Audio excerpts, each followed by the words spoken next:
Bonjour, bienvenue dans votre chaîne Univers Mathématique. Dans cette vidéo, on va voir comment déterminer l'intersection, l'union, la différence et la différence symétrique entre deux ensembles. On considère E un ensemble et A et B deux éléments de P de E. Deux éléments de P de E, c'est-à-dire que A est une partie de E et B une partie de E, appelé aussi deux éléments de P de E. Et avec P de E, l'ensemble des parties de E.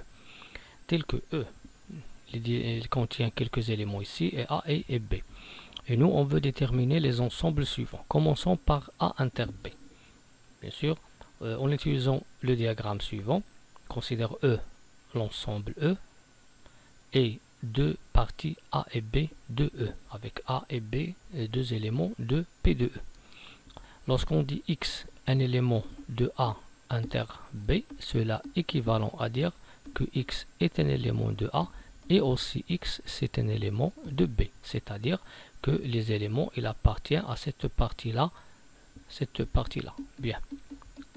Donc à chaque fois que je prends des éléments de cette partie-là, il appartient à la fois à A et à la fois aussi à B.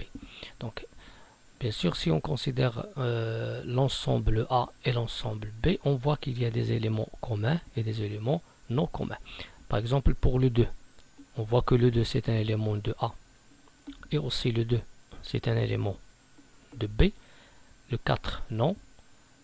Le F c'est un élément de A et aussi c'est un élément de B. Le B non. Le 5 c'est un élément de A et aussi c'est un élément de B. Mais le E et C et 1, il appartient à B, mais il n'appartient pas à A. Donc, les trois éléments, ou bien les éléments qui appartiennent à la fois à A et B sont 2 et F et 5. On va l'écrire dans cette partie-là. Bien. Donc, A inter B à quoi est égal l'ensemble de 5F. Ici, je vais vous donner quelques propriétés, des simples propriétés qu'on peut utiliser souvent. Par exemple, que A inter A égale toujours à A, B inter B est égal toujours à B, A inter B égale à B inter A, il n'y a pas de problème si on change l'ordre de ces deux ensembles. A inter E égale à A parce que A est une partie de E. B inter E est égal à B puisque B est une partie de E. Et A inter B est toujours une partie de A. On le voit ici que cette partie-là, elle est inclue dans A, parce que A c'est la partie tout entière ici. Et de même, elle est inclue dans la partie B. Donc A inter B est inclus dans A et aussi A inter B est inclus dans B. Pour le deuxième ensemble, A union B. Donc c'est quoi A union B? Lorsque je dis X un élément de A union B, cela est équivalent à dire que X c'est un élément de A ou bien X c'est un élément de B. Ça veut dire on va prendre l'ensemble tout entier, comme vous voyez ici. Donc pour les éléments de A, il y a des éléments qui appartiennent à l'intersection comme le 2, le F et le 5. Pour le 4 et pour le B, ce sont des éléments qui appartiennent à A, ici. Et pour les éléments de B, si on élimine bien sûr le 2 et le F et le 5, reste 1 et C et E. On va l'écrire ici. Pour bien sûr construire l'ensemble A qui contient 5 éléments et l'ensemble B qui contient 6 éléments. Par suite, les éléments de A sont 4, 2, F, 5 et B et les éléments de B sont 1, 2, 5, F, C et E. Par suite, à quoi est égal A union B? Il est constitué de tous ces éléments qu'on voit dans ce diagramme. Donc, l'union A union B, c'est l'ensemble 1, 2, 4, 5, B, C, E et F. Donc, il y a quelques propriétés très simples ici. Que, par exemple, A union B est égal à A union A est égal à A, B union B est égal à B, A union B est égal à B union A union E est égal à E, parce que A est une partie de E, B union E est égal à E, parce que B est une partie de E, A est inclus dans A union B, on voit ici que l'ensemble A, il est inclus dans cette partie bleue, et l'ensemble B aussi, il est inclus dans l'union. Donc A est inclus dans A union B et B est inclus dans A union B. De même, A inter B, cette partie-là, bien, cette partie-là, ça désigne quoi? Ça désigne l'intersection entre A et B. Il est inclus dans A, et A, il est inclus dans la réunion. Et cette intersection aussi, il est inclus dans B, et B, il est inclus dans l'union. Alors A inter B est inclus dans A union B. Pour le troisième ensemble, complémentaire de A dans E. Le complémentaire de A dans E qu'on note A bar. C'est quoi?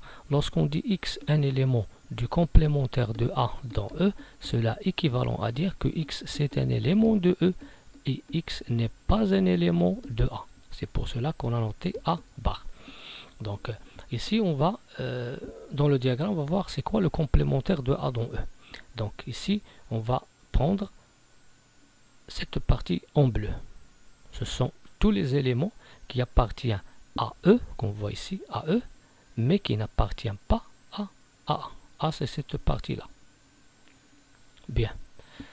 Donc, si on prend le E maintenant, le E, il contient bien sûr les éléments de A qui sont 2F5, 2F5, 4B.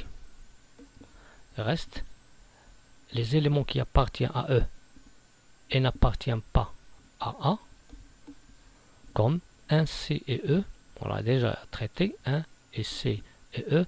Restent deux éléments, bien sûr, qui n'appartiennent pas à l'ancien ensemble B, mais qui appartient à E. On va écrire bien sûr en dehors de B. Et bien sûr, on voit que les éléments de E qui n'appartiennent pas à A sont 5 éléments A et 3, 1, C et E. Donc à quoi est égal à 1, 3, A, E et C. Il y a quelques pardon, on va passer au complémentaire de B dans E. Complémentaire de B dans E, c'est quoi? C'est l'ensemble des éléments qui appartiennent à E et n'appartiennent pas à B. Maintenant, on va prendre en note B bar.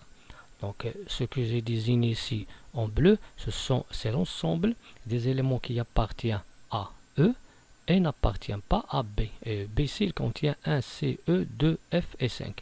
Donc les éléments qui appartiennent à E n'appartiennent pas à C sont 3, 4, A et B.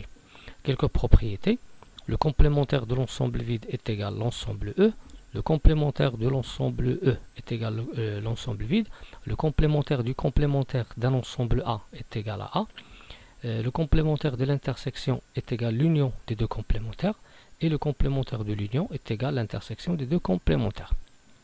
Maintenant, on va passer à la différence A moins B. Lorsqu'on veut parler de A moins B, on ne s'intéresse pas à E. Donc, c'est quoi A moins B? C'est l'ensemble. Lorsque je dis X, un élément de A moins B, cela est équivalent à dire que X, c'est un élément de A et X n'est pas un élément de B. Ici, on voit que cette partie-là, il constitue les éléments qui appartiennent à A et à B. Mais nous, on veut les éléments de A, mais qui n'appartiennent pas à B. C'est-à-dire, on va prendre cette partie-là qui est en bleu. Donc, il contient combien d'éléments? Deux éléments. Alors, A moins B est égal à la paire 4B. Pour B moins A, c'est quoi B moins A? C'est l'ensemble des éléments qui appartiennent à B et n'appartiennent pas à A. Donc, on va prendre cette partie-là en bleu. Donc, il contient 1 et E et C. Je peux bien sûr, sans utiliser ce diagramme, je peux les distinguer d'après le A et le B. Les éléments qui appartiennent à A et n'appartiennent pas à B, et aussi les éléments qui appartiennent à B et n'appartiennent pas à A. Quelques propriétés. A moins B, c'est A inter B bar, parce que lorsque je dis X, un élément de A moins B, cela est équivalent à dire que X, c'est un élément de A et X n'est pas un élément de B. Cela est équivalent à dire que X, c'est un élément de A et X n'appartient pas à B. Ça veut dire que X est un élément de B bar, si seulement si X, c'est un élément de A inter B bar. Donc A moins B est égal à A inter B bar. B moins A est égal à B inter A bar. A moins B inter B moins A, on voit que les deux ensembles A moins B qui contient par exemple ici 4 et B et l'autre qui contient 1 CE, c'est-à-dire les deux ensembles, le rouge et le bleu, ils sont disjoints, donc l'intersection est égale, le vide, il n'y a pas d'élément commun entre A moins B et B moins A. pour le dernier ensemble, A delta B, la différence symétrique entre A et B. Donc, si on prend bien sûr X un élément de A delta B, cela est équivalent à dire que X c'est un élément de A moins B, ou bien X c'est un élément de B moins A. Donc, soit il appartient à A moins B, dans cette partie-là, ou bien il appartient à B moins A dans cette partie-là. Alors, les deux ensembles maintenant, en bleu, ils constituent un ensemble qu'on note la différence symétrique A delta B. Bien, les éléments de cet ensemble sont 1, 4, B, E et C. Quelques propriétés. A delta B est égal à A moins B union B moins A. A delta B égale à A union B moins A inter B.